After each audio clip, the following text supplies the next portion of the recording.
शीश पे मोर धरी छीकवई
नहीं माना, दूल्हा बना, सुंदर सी फौज तैयार की। फौज तैयार करके कुंदनपुर में पहुंचा शिशुपाल। कुंदनपुर में पहुंचा तो उसी समय रुकुम ने बड़ा स्वागत किया, सम्मान किया। इधर रुक्मणी को पता चला कि मेरे भैया रुकुम ने मेरी शादी अपने साले शिशुपाल के साथ तय कर दी है। तो महाराज रुक्मणी रोने लगी। और इसी बीच में बीपी यादव, वीरपाल यादव, विवेक यादव, इनकी फरमाइश है भजन की, साथी हमारा कौन बनेगा। माफ करेंगे, हमें याद नहीं है, ठीक है कोई बात नहीं। और ये हमें याद नहीं है, आप बताओ इसकी ठीक है। इधर महाराज श्री सुखदेव जी समझा रहे हैं राजन परीक्षित। हुआ ऐसा कि रुक्मणी को पता चला कि मेरे भैया रुकुम ने मेरी शादी अपने शिशुपाल के साथ में, अपने साले के साथ में तय कर दी है। तो रुक्मणी रोने लगी, भगवान से प्रार्थना करने लगी, हे कन्हैया मैंने बचपन से लेकर के आज तक केवल तुम्हारे ही नाम की लगन लगाई है और आज हमने तुमसे इतना प्रेम किया। हम तो चाहते थे कि मेरा विवाह तुम्हारे साथ में हो जाए, लेकिन मेरे भैया का साला बारात लेकर के आ गया। कन्हैया अगर मेरी शादी तुम्हारे साथ नहीं हुई तो मैं मर जाऊंगी, लेकिन शिशुपाल के साथ में विवाह नहीं करूंगी। उसी समय रुक्मणी रो रही थी, तब तक एक ब्राह्मण देवता आए। ब्राह्मण देवता ने रुक्मणी को रोते हुए देखा, जवाब दिया, लली काहे को रो रही हो, तुम्हें तो खुश होना चाहिए कि रुकुम ने तुम्हारी शादी तय कर दी। रुकुम का साला शिशुपाल तुम्हारे यहाँ बारात लेकर के आ गया, तुम्हारी शादी हो जाएगी, लेकिन रोए काहे को रही हो। रुक्मणी बोली, पंडित जी हम जाई तो नहीं चाहते कि मेरी शादी शिशुपाल के संग हो जाए। तो पंडित जी बोले, तो क्या चाहती हो। रुक्मणी बोली कि मेरी शादी शिशुपाल के साथ में न होकर के कन्हैया के साथ में हो जाए तो मेरा जीवन सफल हो जाए। अब ब्राह्मण देवता बोले, रुक्मणी जब बताओ, क्या तुम शादी करना चाहती हो कन्हैया के साथ में, क्या तुमने कभी कन्हैया को देखा है। रुक्मणी बोली, कल ही देखा। तो बोले कहाँ। रुक्मणी बोली, सुन ले, क्या मैंने सपने में श्याम को देखो है, सुनो पंडित जी।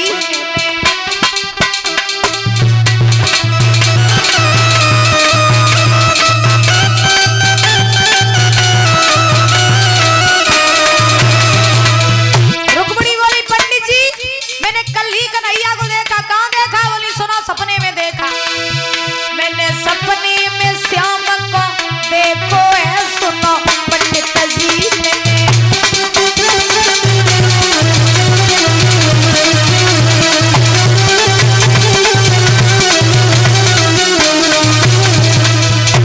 अब पंडित जी बोले, तुमने सपने में देखा। बोली हाँ। तो पंडित जी बोले, सपने में कन्हैया जब आए थे तुमसे कुछ कहा था। रुक्मणी बोली, कहा था। बोले क्या सुन ले हो। श्याम चिट्ठिया भिजवैयो। पंडित जी एक कह गए, श्याम चिट्ठिया भिजवैयो, चिट्ठिया भेजा हमें बुलवैयो। तुम ले जाओ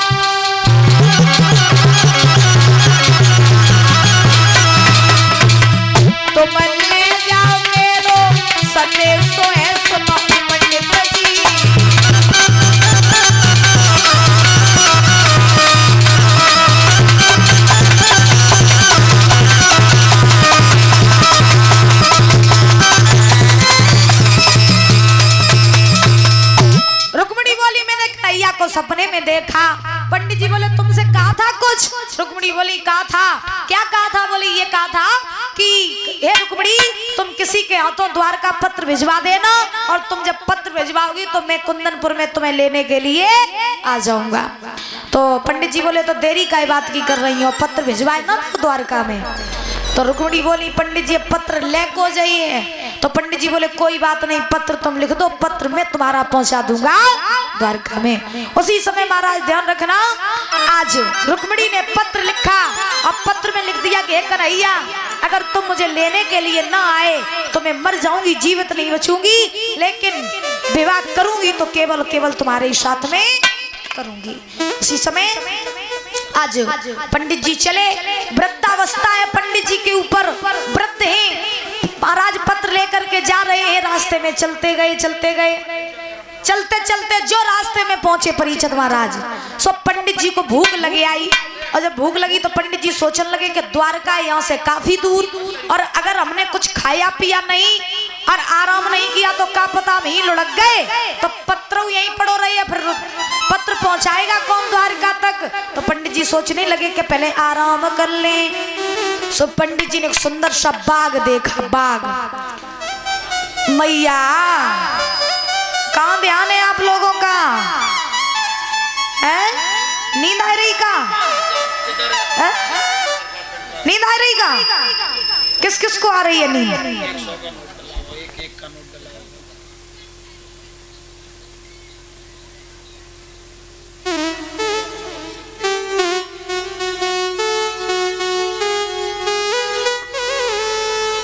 कहाँ ध्यान है आप लोगों का? है? मैं लग रहा काऊ काऊ को नींद आ रही है। हमें सुन रही मेरी यहाँ? क्या हुआ? रोना आ रहा है क्या आप लोगों को? क्यों हम चले गए तासो? अरे जो बहुत बड़ी बीमारी है।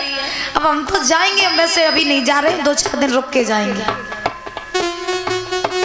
ठीक है? लेकिन 2-4 दिन हम रुकेंगे, लेकिन आइयो इतनी भीड़ में है? अगर इतनी भीड़ में आओ तो बताओ हम रुक जाएं? आओगे आप पक्का? तो ठीक, तो 5-6 दिन रुक जाएंगे, ठीक? बोली गोविंद भगवान की। तो आप लोगों का प्रेम है और कुछ नहीं। और हमारा तो 7 दिन का ही मेला होता है, तुम्हारा तो आना जाना लगा ही रहता है महाराज। लेकिन ऐसा अब नहीं जाएंगे हम, ठीक है? नहीं जाएंगे, लेकिन रो ना। तो ध्यान रखना परीक्षित महाराज। आज उसी समय पंडित जी ने क्या देखा? एक सुंदर सा बाग देखा। बाग देखने के बाद में महाराज पंडित जी बाग में घुस गए। एक सुंदर सी वृक्ष की छाया में आसन लगा दिया। पंडित जी लेट गए, मन ही मन में सोचने लगे कि दो फेरी भी लगाई ले और जाई लगी आवे, दो फेरी भी लगाई ले।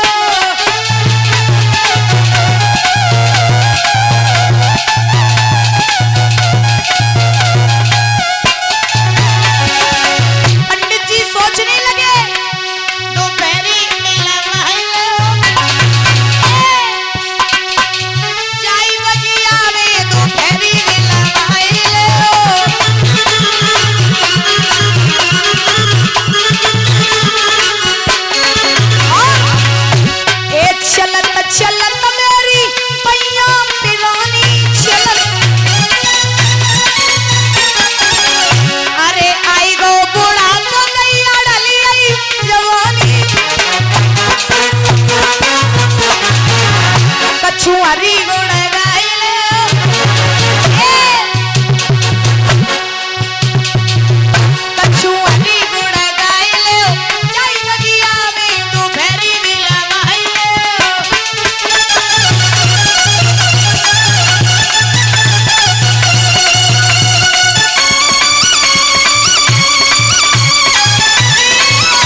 मान्यता के बाद आगे बढ़े। सुंदर सा वृक्ष देखा, आसन लगा लिया, झोली में हाथ डाला, सत्तू निकाले, सत्तू घोल करके पी लिए पंडित जी ने। अब महाराज पंडित जी सोए गए। भगवान कन्हैया ने ध्यान धर के देखा कि देखे रुक्मिणी ने काऊ को भेजो के नहीं भेजो। सो भगवान ने जो ध्यान धर के देखा तो क्या देखा कि बूढ़ो सो पंडित आओ पत्र लेके, 100 पंडित खाए पी के पेड़े के नीचे पड़ो। तो भगवान कन्हैया सोचने लगे कि अगर पंडित जी ऐसे आए तो ना रुक्मिणी चली नहीं ससुराल और पत्र उमेड़ेगा आए नहीं पाइए। तो योग माया को बुलाया, पंडित जी को सोते हुए उठवा लिया द्वारका में। पंडित जी द्वारका में आए, आँख खुली कछु देर बाद पंडित जी ने देखो क्या आते पेड़े के नीचे लेटे थे, फिर मेले तो मेला गोते आइए। पंडित जी ने द्वारपाल से कही, ओ भैया द्वारपाल जब बताओ जन नगरी कौन सी है। द्वारपाल बोले पंडित जी द्वारका 6। अब पंडित जी पर ये चक्कर में पंडित जी सोचने लगे क्या है ना, तो एक ही द्वारका नहीं ढूंढी जा रही थी और इन तो 6 द्वारका है। अब हम पता कैसे करें कि द्वारका को कन्हैया कौन सो राजा है, कौन द्वारका को राजा कन्हैया है। अब पंडित जी बोले द्वारपाल जब बताओ कन्हैया कौन है। कन्हैया द्वारपाल बोले पंडित जी कन्हैया 6। अब पंडित जी सोचने लगे अब बनाए मरिए, क्यों? क्योंकि 6 द्वारका 6 कन्हैया। अब हम पता कैसे करिए कि रुक्मिणी वालों कन्हैया कौन सा है। अब महाराज द्वारपाल सोचने लगे मैंने पंडित जी ज्यादा ही छू संकट में। सो द्वारपाल बोले पंडित जी प्रभैया हो। पंडित जी बोले है तो भैया सोई। तो द्वारपाल बोले भैया तुम्हारे इतने कई जात है और हमारे इतने कई जात 6। जय द्वारका के राजा कन्हैया। तो पंडित जी बोले भैया ने पहुंचाई होते हो तो तुम ऐसा न माने। सो द्वारपालन ने पंडित जी को पहुंचाओ कन्हैया के पास में। कन्हैया ने के पास में पंडित जी पहुंचे, कोने में बुलाए के कही तुम ही कन्हैया हो। बोले हाँ वही कन्हैया है, बताओ क्या बात है। पंडित जी बोले ले जू पत्र मरिए चलते चलते कहाँ कुंदनपुर कहाँ द्वारका ले जू पत्र। और सुनो अगर तुम रुक्मिणी को लिवान ना गए तो रुक्मिणी मर जाएगी, लेकिन शादी सुषपाल के संग नहीं करे। सो चले चलो संगे संगे। अब भगवान बोले चले तो चले, लेकिन जब भैया बलराम हमें नहीं जान दिए तो पंडित जी बोले तो हम क्या करें, हम आओ तो कम तो पत्र को पहुंचाए दो, तुम जानो क्या कैसे जाइए कैसे नहीं। सो भगवान बोले देखो जब तुम सबसे विदा मांगो और विदा मांग के जब तुम चलन लगो तो तुम 2-4 कदम पे बीमारी को बहानो बनाए लियो ही गिर जाइयो, छोड़वे के चक्कर में तुम्हें चले चलिए। सो पंडित जी ने आज ऐसा ही किया, सारे यदुवंशियों से विदा मांगी। पंडित जी चलने लगे कुंदनपुर के लिए। भगवान ने सारा किया ही गिर, अब कहाँ जा रहे हो ही गिर जाओ। सो पंडित जी वही महाराज खांस खांस के गिर पड़ी। सो भगवान पहुंचे पास में पंडित जी के। भगवान बोले कई पंडित जी का हुई का तुम पहुंच नहीं पाए कुंदनपुर तक।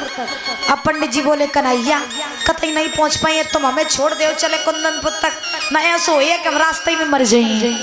अब भगवान पहुंचे बलराम के पास में। बोले भैया का पता पंडित जी को रास्ता में मिलिए मर गए तो कलंक कौन लग जाए, ऐसा करो कि पंडित जी को हम छोड़े आए।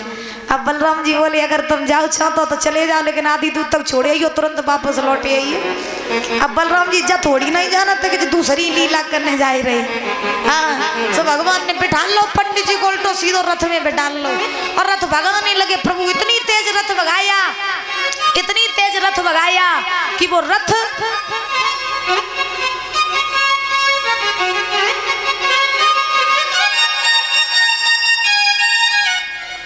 वो रथ सीधा जा करके महाराज कुंदनपुर में एक माँ गौरी का मंदिर था, वहीं पर जाकर के रुका। इस बीच में बीपी यादव, वीरपाल यादव और I am biggest fan of you, क्या बात है, और विवेक यादव, इनकी तरफ से ये पुरस्कार आया है। और इनकी फरमाइश है जाते जाते एक भजन सुना दो, तेरी गलियों का हूँ आशिक। भैया बड़े फैन हैं, आइए देखिए 2 शब्दों में।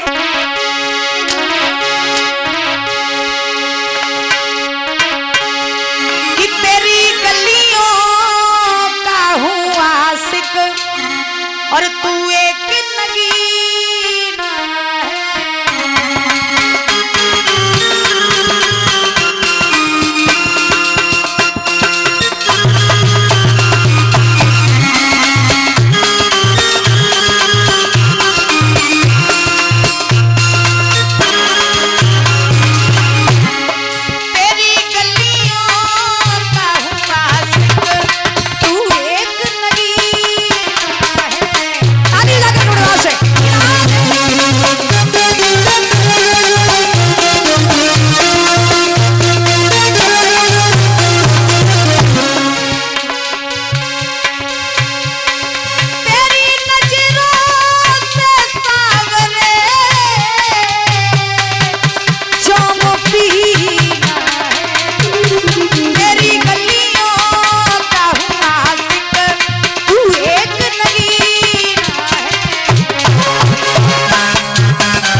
वृंदावन